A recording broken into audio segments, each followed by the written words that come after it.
사랑하는 성도님들, 주님의 사랑 안에 평안하셨는지요? 육과영 8번째 시간입니다. 지난 시간에는 영의 정의와 영체 및 영의 지식에 관하여 설명하였습니다. 영이란 썩지 않는 것, 변치 않는 것, 영원하고 온전한 것, 부활이요 참이며 진리, 생명 자체를 말한다 했습니다. 또 우리 눈에 보이는 육도 살같이 형상을 이룬 육체가 있듯이 상대적으로 영에도 영혼을 담은 그릇인 영체가 있어서 영과 영끼리 서로 구별할 수가 있다 했지요. 영체가 영의 껍데기와 같은 것이라면 영의 지식은 영을 이루는 내용물에 해당된다고 했습니다. 이번 시간에는 영과 영의 지식에 관한 더 확실히 이해하기 위해 말씀과 하나님에 대해 증거해 드리고자 합니다. 요한복음 6장 63절에 보면 살리는 것은 영이니 육은 무익하니라. 내가 너희에게 이룬 말이 영이요 생명이라 했고, 요한복음 17장 17절에는 저희를 진리로 거룩하게 하옵소서. 아버지의 말씀은 진리니이다 했습니다. 바로 하나님의 말씀은 영이요 생명이며 진리 자체가 된다는 말입니다. 또 요한복음 4장 24절에는 하나님은 영이시라 했습니다. 말씀은 영이요, 하나님은 영이시라는 공통점이 나오는데요. 지금부터 말씀과 하나님에 관하여 설명할 때 영과 영의 지식의 근본에 대해 더욱 밝은 깨달음이 되시기를 바랍니다. 사람들은 자신의 몸, 신체의 대략적인 구조에 대해 압니다. 머리가 맨 위에 있고 몸통이 있으며 팔, 다리가 있지요. 그러나 이렇게 겉 모양만 아는 것과 신체의 내부까지 자세히 아는 것은 큰 차이가 있습니다. 음식을 먹으면 어떻게 소화, 흡수되며 배설되는지, 각 기관의 역할은 어떠한지 안다면 자신의 건강을 지키는 데도 도움이 되겠지요. 더 나아가 의학도와 같이 사람의 신체에 대해 더 자세히 안다면 자신의 몸이 안 좋을 때 자가 진단할 뿐 아니라 다른 사람의 문제까지 상담해 줄 수 있습니다. 눈에 보이지 않는 영에 관해서도 마찬가지입니다. 하나님에 대하여 그 뜻과 마음을 막연히 아는 것이 아니라 자세히 알 때 그것이 우리에게 지혜와 능력이 될 수 있는 것이지요. 그래서 육과 영의 말씀을 통해 영의 깊이와 그 넓이를 자세히 설명해 드리는 것입니다. 영의 세계는 하나님이 거하시는 4차원의 세계이므로 참으로 아름답고 오묘하며 무궁무진한 세계입니다. 이렇게 아름답고 좋은 영적인 세계가 있는데도 이 영의 세계에 대해 사모함도 없고 그저 막연한 느낌만 든다면 그 사람이 육에 거하여 영의 세계를 제대로 체험해보지 못했기 때문에 그런 것이죠. 영의 세계를 맛본 사람이라면 어떻게 해서든 더 알고자 원할 것이며 간절히 사모하는 마음으로 영의 세계를 추구해 나갈 것입니다.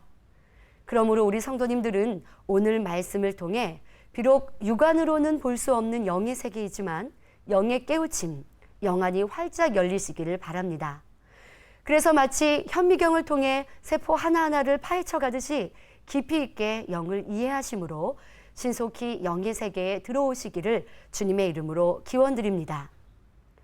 사랑하는 성도 여러분, 오늘 본문 말씀 요한복음 1장 1절부터 4절에 보면 태초에 말씀이 계시니라. 이 말씀이 하나님과 함께 계셨으니 이 말씀은 곧 하나님이시니라.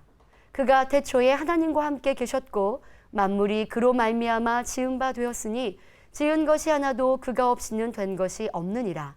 그 안에 생명이 있었으니 이 생명은 사람들의 빛이라 했습니다.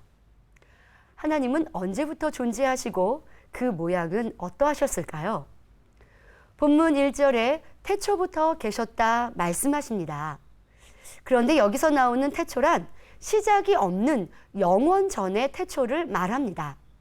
요한계시록 22장 13절에 나는 알파와 오메가요 처음과 나중이요 시작과 끝이라 했습니다. 즉 하나님께서는 영원 전부터 계셨고 시작 자체가 되시기에 시작도 없으며 끝도 없는 분이시므로 그 시작과 끝을 정할 수가 없는 분이십니다. 유한한 사람의 지식과 생각으로 우주의 생성을, 생명의 탄생을 말하나 그 모든 것은 헛것이요 오직 시작이시며 끝이신 창조주 하나님으로부터 모든 것이 이루어졌다는 사실을 확실히 믿어야 할 것입니다. 그러나 여기서 굳이 태초라는 단어를 사용하신 이유는 인간의 생각이나 지식으로는 반드시 처음과 나중이 있어야 하기 때문입니다.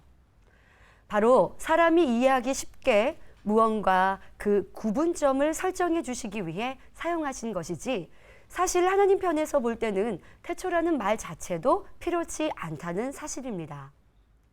이처럼 영적인 세계는 사람이 가지고 있는 한정된 지식이나 생각으로는 이해할 수 없는 것이므로 이런 모든 틀을 깨뜨려야 말씀의 참된 뜻을 깨달을 수가 있는 것입니다. 그런데 창세기 1장 1절에도 태초에 하나님이 천지를 창조하시니라 하여 태초라는 단어가 또 등장하고 있습니다. 그러나 여기에 나오는 태초란 천지 만물을 지으신 시점의 태초를 의미하는 것이지, 요한복음 1장 1절에 나오는 시작도 없는 영원전의 태초를 의미하는 것은 아닙니다. 즉 요한복음 1장 1절 오늘 본문의 태초는 영원전을 의미하는 태초이기에 먼저요. 창세기 1장 1절의 태초는 하나님께서 천지를 창조하실 때의 시점을 의미하는 것이므로 훨씬 나중이 되는 것입니다. 계속해서 본문 말씀에 보시면 태초에 말씀이 계시니라 하시며 말씀이 나오고, 이 말씀이 하나님과 함께 계셨으니 이 말씀은 곧 하나님이시니라 하시며 하나님이 나옵니다.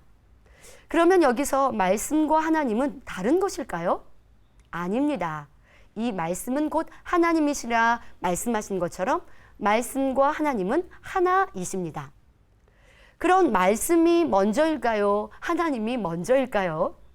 본문 말씀 요한복음 1장 1절 전반절에 태초에 말씀이 계시니라 했으니 당연히 말씀이 하나님보다 먼저이지요. 즉 말씀이 먼저 계시고 그 다음이 하나님이십니다. 말씀과 하나님이 분리된다는 것이 아니라 하나님 안에 말씀이 계시다는 말입니다. 그래서 하나님께서는 천지 만물을 창조하실 때 말씀으로 그 모든 것을 창조하셨습니다. 또 우리 주님께서도 오직 말씀으로 병든 사람을 치료해 주셨고 죽은 사람을 살리셨으며 큰 바람과 파도를 잠잠케 하셨던 것을 볼 수 있지요. 말씀은 곧 하나님이시기에 하나님의 말씀은 무에서 유를 창조하는 능력이 되는 것이요 생명이 되는 것이며 힘 자체가 된다는 사실입니다. 따라서 지금도 하나님의 능력의 말씀을 믿고 그대로 행하는 사람에게는 놀라운 하나님의 역사가 따르고 그 말씀대로 이루어지는 것을 볼 수가 있습니다. 더더욱 죄로 간영한 이 마지막 때 하나님을 믿지 않는 사람들은 하나님을 보여주면 믿겠다 하기도 합니다. 그러나 빛 자체이신 하나님을 죄가 있는 사람이 볼 수 없기에 하나님께서 친히 나타내 보이실 수 없습니다. 하지만 말씀은 곧 하나님이시기에 하나님의 말씀을 신실히 믿고 그대로 순종한 영의 사람들을 통해 하나님의 놀라운 권능을 나타내심으로 현재도 하나님을 보여주고 계신 것입니다. 이 또한 우리가 하나님 말씀대로 살아 영의 사람이 되어야 하는 이유이지요. 영의 사람이 되어 하나님의 살아계신 놀라운 역사들을 나타내 보이므로 죽어가는 많은 사람들을 구원하여야 할 것입니다. 다시 본문으로 돌아가 태초에 말씀이 계시니라 하신 대로 이미 말씀이 계시어 하나님은 존재하고 계신데 왜 또 하나님이란 단어가 나와야 하는 것일까요? 그것은 말씀이 사람들 사이에 구체적으로 나타난 바 되고 불리워질 수 있는 이름이 필요했기 때문입니다. 그래서 말씀에 하나님이란 이름이 붙여지게 된 것이지요. 물론 말씀이 먼저이지만 이 말씀에 하나님이라는 이름이 붙여짐으로 말씀과 하나님이 연결되어 하나의 완결체를 이룬다는 사실입니다. 예를 들어 사람을 비유로 살펴보면 사람 안에는 알맹이에 해당되는 영혼이 있고 이것과 더불어 우리 눈에 보이는 형상이 있습니다. 그래서 이 형상의 이름을 붙이면 누구누구 아무개가 되지요. 결국 그 이름은 그 영혼과 형상을 따로 분리하여 말하는 것이 아니라 둘을 하나로 합쳐서 부르는 것입니다. 즉 사람의 안에 내용물인 영혼 자체가 나이지만 무엇인가 그 이름을 붙여 주어야 다른 사람과 구별이 되기 때문에 형상과 함께 이름을 붙여 부른다는 사실입니다. 따라서 분류하면 영혼과 형상으로 나눌 수 있으나 결국은 하나인 것입니다. 만약 사람 안에 있는 영혼이 빠져나갔다고 하면 그 남아있는 형체는 단지 겉껍질에 불과한 것이죠. 그 사람은 죽은 것과 없는 것과 마찬가지입니다. 그러나 아무리 내용물인 영혼이 중요하다 한다 할지라도 그 영혼만을 가리켜 이름 붙여 부르지는 않습니다. 그 형상을 보고 이름을 부르지요. 하나님과 말씀의 관계도 이와 마찬가지입니다. 말씀이 먼저 계셨고 다음에 이 말씀을 두르고 있는 형상을 입으시고 이를 이름하여 하나님이라 부른다는 말입니다. 또 다른 비유로 사람을 향하여 빛을 비추면 그 사람의 형상 뒤에는 반드시 그림자가 따르게 되어 있습니다. 물론 사람이 먼저 생겼기 때문에 그림자가 생긴 것이지만 사람과 그림자는 하나가 되지요. 왜냐하면 그림자 없는 사람이 있을 수 없고 사람 없는 그림자 역시 있을 수 없으며 이 둘을 분리하여 가를 수는 없기 때문입니다. 이와 같이 말씀이 먼저이지만 말씀이 하나님과 함께 계셨기 때문에 이 둘 역시 하나라는 사실입니다. 그럼 영혼과 형상 이 둘 중에 무엇이 먼저일까요? 창세기 2장 7절에 여호와 하나님이 흙으로 사람을 지으시고 생기를 그 코에 불어넣으시니 사람이 생명이 된지라 하신 말씀처럼 사람은 피조물로서 하나님께서는 먼저 사람의 형상을 빚으시고 그 다음에 내용물에 해당되는 영혼을 채워주셨기 때문에 우리 사람은 영혼보다 형상이 먼저입니다. 이에 반대로 하나님께서는 천지 만물을 창조하시기 전 말씀으로 존재하시고 인간 경작을 위해 이 말씀이 형상을 입으셨기에 형상인 하나님보다 말씀이 먼저가 된다는 사실입니다. 이것이 바로 창조주와 피조물의 차이인 것이죠.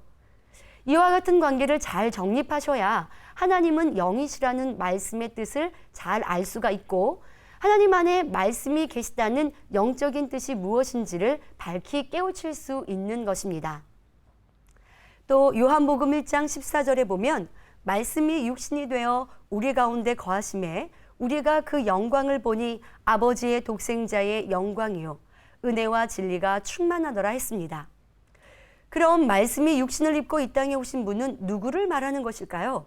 바로 아버지의 독생자의 영광이라 하신 대로 예수 그리스도를 가리키지요. 예수 그리스도께서는 아버지의 독생자의 영광을 드러내셨고 모든 사람들에게 은혜를 끼쳐 주셨으며 진리의 빛을 비추어 주셨습니다. 그러면 왜 예수 그리스도로 말미암아 아버지의 독생자의 영광이 드러났다 하신 것일까요? 예를 들어 어떤 사람에게 아들이 있는데 이 아들이 아버지와 똑같은 마음씀을 가지고 말하거나 행동을 한다면 사람들은 그 아들을 보고 자기 아버지와 꼭 닮았다고 말합니다. 이것은 아들의 마음과 아버지의 마음이 같아 하나가 되었기 때문에 아들의 성품이나 말하는 것이 행동하는 것이 그 아버지와 똑같을 수 있는 것이죠.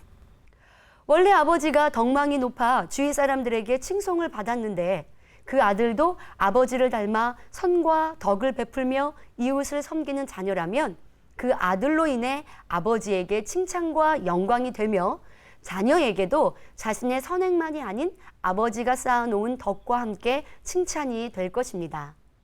마찬가지로 예수 그리스도께서는 이 땅 위에 하나님의 아들로 오셔서 하나님의 마음을 그대로 행해 주셨기 때문에 모든 사람에게 하나님의 영광과 크신 사랑을 친히 나타내 주신 분이십니다. 이렇게 그 모든 말씀과 행함이 빛과 진리로만 나타났기 때문에 빛과 진리 자체이신 아버지 하나님을 증거하기에 조금도 부족함이 없으셨으며 따라서 아들인 예수 그리스도와 아버지인 하나님은 온전히 한 분이 되시는 것입니다.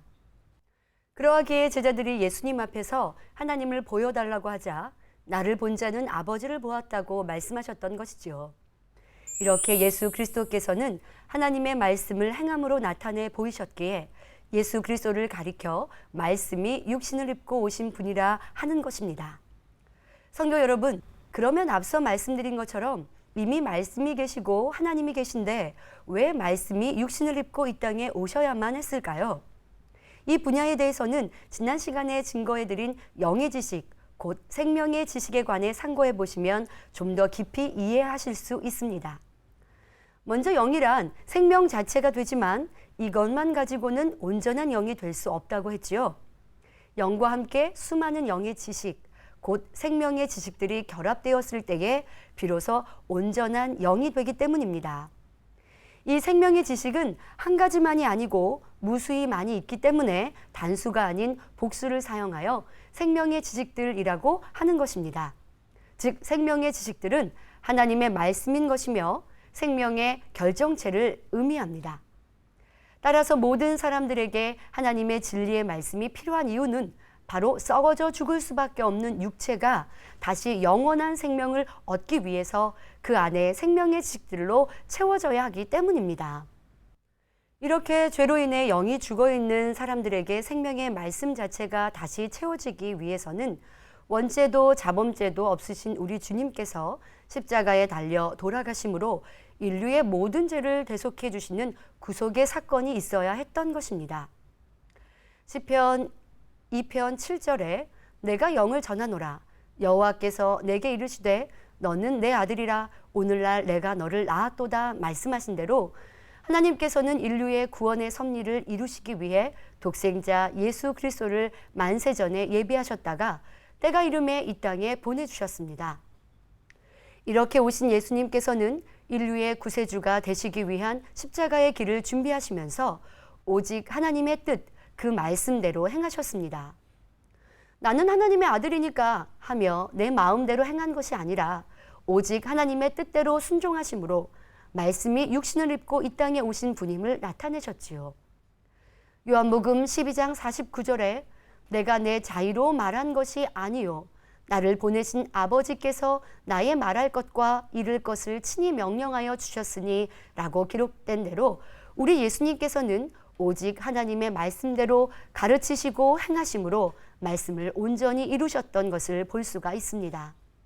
즉 말씀이 육신을 입고 예수 그리스도께서 이 땅에 오셔서 생명의 지식들, 곧 하나님의 말씀을 온전히 이루심으로 저와 여러분 모두에게 영원한 생명을 얻을 수 있는 길과 진리와 생명이 되어주셨던 것입니다. 따라서 말씀은 하나님이요 하나님은 그 형상이며 이 말씀이 육신을 입고 오신 예수 그리스도의 행함 자체가 또한 말씀이요 생명의 지식이 된다는 사실입니다. 그래서 예수님께서는 요한복음 15장 7절에 너희가 내 안에 거하고 내 말이 너희 안에 거하면 무엇이든지 원하는 대로 구하라 그리하면 이루리라 말씀하셨지요.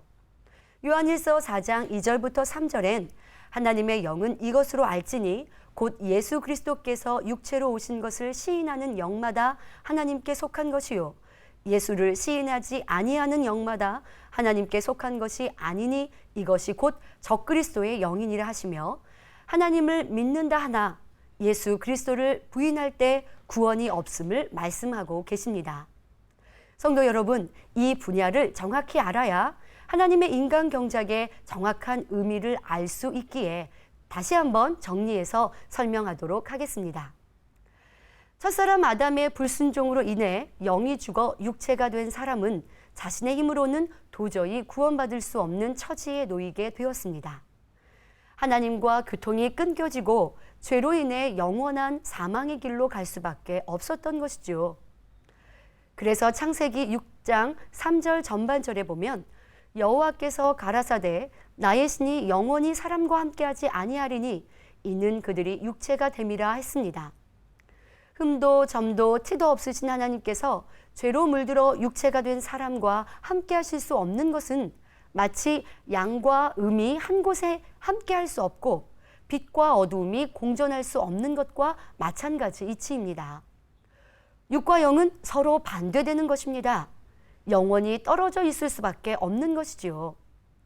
그러나 사랑의 하나님께서는 인류의 모든 죄를 대속해 주시기 위하여 만세전에 예비하신 예수 그리스도를 보내주심으로 구원의 길을 열어주셨습니다.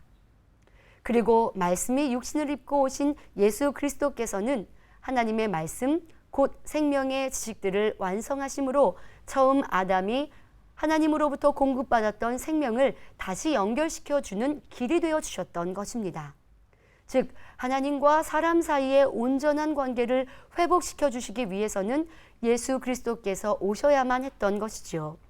뿐만 아니라 하나님께서는 모든 믿는 사람들에게 하나님의 마음인 성령을 선물로 주심으로 이 성령을 통해 생명의 지식들을 하나하나 채워나갈 수 있게 도와주셨습니다. 처음에 하나님께서 흙으로 아담을 빚으시고 그 코에 생기를 불어넣으심으로 생명이 되게 하신 것과 같이 믿는 모든 사람들에게 성령을 보내주심으로 죽은 영이 다시 살아나게 해주셨습니다. 또한 성령님의 도우심으로 생명의 지식들을 공급받아 육을 벗어버리는 만큼 영의 사람으로 변화될 수 있게 되었고 영이신 하나님과도 교통을 이룰 수가 있게 되었지요. 이제 우리가 해야 할 일은 영의 지식인 하나님의 말씀을 지켜 행하는 것입니다. 이렇게 저와 여러분이 하나님의 말씀을 지켜 행할 때에 생명이 충만하게 잉태되는 것이며 성령으로 영을 낳아가게 되는 것이죠. 또한 성령으로 영을 낳는 만큼 썩어질 육체에서 신령한 영의 사람으로 변화될 수 있는 것이고요. 사랑하는 성도 여러분, 그러면 영의 사람이란 과연 어떤 사람을 말할까요? 영의 사람이란 하나님의 말씀, 곧 영의 지식으로 마음과 생각을 일구어 오직 그 말씀대로 지켜 행하는 사람을 말합니다. 즉 하나님의 66권 말씀이 입혀지면서 완전해짐으로 오직 진리로 보고 진리로 들으며 진리로 느끼고 말하며 행하는 사람이죠. 그러면 내가 영의 사람인지 아닌지 혹은 얼마만큼 영의 사람인지 그 퍼센트율을 정확히 측정할 수 있는 기준이 되는 것은 무엇일까요? 그것은 바로 마음의 사랑장의 사랑과 성령의 9가지 열매, 팔복이 얼마나 임했는지를 측정해 보면 알 수 있습니다. 내 마음 안에 성령의 열매가 얼마나 있고 희락, 화평, 오래 참음, 자비, 양선, 충성, 온유, 절제의 열매가 얼마나 맺혔는지를 스스로 점검해 보면 자신이 얼마만큼 영의 사람인지를 분별할 수가 있습니다. 사랑장, 성령의 9가지 열매가 온전히 맺혀 있는 사람은 성결의 단계에 들어온 사람이요. 영의 사람이니 당연히 영이신 하나님과 교통하며 사랑을 주고받을 수 있는 것입니다. 여기에 팔복이 임한 만큼 더 깊은 영의 사람을 이루어 온전히 임하였다면 온 영의 사람이 될 수 있는 것이지요. 고린도전서 6장 17절에 보시면 주와 합하는 자는 한 영이라 하신 말씀처럼 주님의 말씀 안에 거하여 그대로 지켜 행하는 사람은 바로 예수 그리스도와 영으로 하나를 이룬 사람이라 할 수 있습니다. 성도 여러분, 그러나 여기서 저와 여러분이 알아야 할 것은 바로 사람이 아무리 영으로 온전히 일구었다 해도 하나님의 영과 사람의 영과는 근본적으로 다르다는 사실입니다. 사람의 영은 육체를 입고 있는 살아있는 영인 반면에 하나님의 영은 육체를 입고 있지 않은 영 자체라는 것이 다른 점이지요. 즉 하나님의 형체는 육에 속한 형체가 아닌 하늘에 속한 영의 형체이시지만 사람은 피조물로서 흙에서 취함을 입은 육의 형체인 것입니다. 이렇게 창조주와 피조물이 엄연히 구분이 되어진다는 사실입니다. 더더욱 영과는 거리가 먼 육에 거하는 사람이라면 어떻게 영이신 하나님을 만나뵐 수가 있겠고 하나님과 사귐이 있다고 할 수 있겠습니까? 육과 영은 아무런 상관이 없는 것이죠. 그러므로 오직 영에 거할 때에만 하나님의 참된 자녀가 된다는 사실입니다. 왜냐하면 사람이 비질린 육을 벗고 영으로 들어가는 만큼 하나님을 닮아가는 것이며 온영으로 일군 사람은 하나님 편에서 보실 때 육체에 거하는 사람이라 하지 않고 신 또는 영이라 하시기 때문이지요. 히브리서 12장 14절에도 보시면 모든 사람으로 더불어 화평함과 거룩함을 좇으라. 이것이 없이는 아무도 주를 보지 못하리라 했습니다. 바로 모든 비진리와 마음의 더러움을 다 벗어버리고 성결되어야만이 하나님과 온전히 화목함을 이루며 우리 주님을 뵐 수 있는 자격이 주어진다는 말입니다. 그래서 하나님의 말씀인 영의 지식으로 온전히 채워서 성결되면 온전한 구원에 이르렀다고 할 수 있습니다. 사랑하는 성도님들, 오늘은 영의 지식과 영에 관한 이해를 돕기 위해 말씀과 하나님에 대해 증거해 드렸고, 말씀이 왜 육신을 입고 이 땅에 오셔야 했는지 그 이유에 대해 증거해 드렸습니다. 뿐만 아니라 영의 사람이란 어떤 사람을 말하며 하나님의 영과 사람의 영은 어떻게 다른지를 살펴보았지요. 이렇게 여러 주에 걸쳐 육과 영에 관하여 자세히 배우는 이유는 무엇일까요? 그것은 바로 육체와 육신을 벗어버리고 온 영을 이루어 하나님의 형상을 닮은 진리에 속한 영혼육을 이루기 위함입니다. 데살로니가전서 4장 3절 전반절에 하나님의 뜻은 이것이니 너희의 거룩함이라. 베드로전서 1장 15절부터 16절엔 오직 너희를 부르신 거룩한 자처럼 너희도 모든 행실에 거룩한 자가 되라 기록하였으되 내가 거룩하니 너희도 거룩할지어다 하셨느니라 했습니다. 즉 악은 모든 모양이라도 버리고 거룩해지는 것은 하나님의 명령인 동시에 하나님의 참된 자녀라면 당연히 이루어야 할 의무인 것입니다. 그러므로 우리 모든 성도님들은 생명의 지식인 하나님의 말씀을 온전히 지켜 행하심으로 영원히 잘됨같이 범사가 잘되며 강건하시기를 바랍니다. 또한 하나님 앞에 더욱 온전한 영의 사람이 되셔서 범사의 축복을 마음껏 받아 누리시기를 주님의 이름으로 기원합니다. 말씀 참고하시면서 함께 기도하시겠습니다. 좋으신 아버지 하나님 감사합니다. 우리를 영의 사람으로 이끄시기 위해 아버지 하나님께서 독생자 예수 그리스도를 우리 가운데 허락하여 주셨고, 또한 성령님을 우리 가운데 보내셔서 영의 지식들로 생명의 말씀들로 우리를 영으로 인도해 주심에 감사합니다. 이젠 듣고 아는 이 영의 말씀이 우리의 삶을 윤택케 하며 우리를 변화시켜 하나님 닮은 참자녀의 영의 사람들로 변화되는 모든 성도님들 될 수 있도록 인도하시며 축복하여 주옵소서. 감사하옵고 우리 주 예수 그리스도 이름으로 기도하옵나이다. 아멘.